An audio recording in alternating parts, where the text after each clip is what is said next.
and this gives me a chance to go back to my 32 questions, which I deeply appreciate. But I'm going to ask a question that does apply perhaps to the insular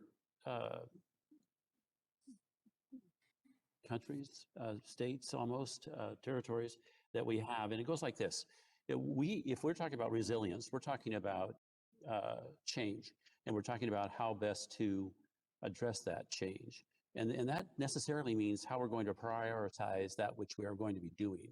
And so we heard just I think a week ago, that it's projected we're going to see water levels increasing and making it just survival in those spaces incredibly challenging. So I would like just to try to put a burden on each one of our witnesses and have them tell me how you suggest that this committee recommend prioritization of the challenges that resilience presents. Tell me, should we put together a template, a checklist, a lottery? What are we going to be doing when it comes to finding the money to address the many issues we've discussed today and the ones we discussed last week?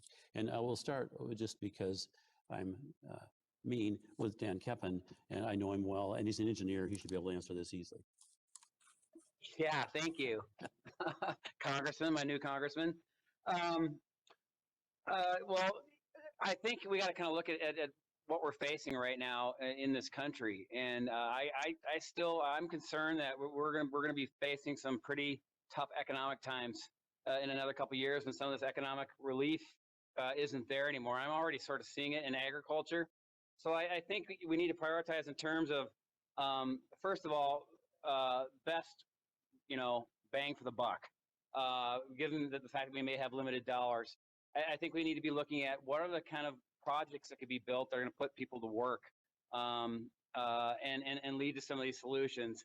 And I honestly do believe, from our standpoint, it's got to be a combination of looking at the Western landscape, the forests, and coupling that with some man-made infrastructure fixes. That's sort of our priorities. I'm not sure I've got criteria for that, Congressman Bentz, but our testimony definitely lays out some ideas. Let's go to Alec.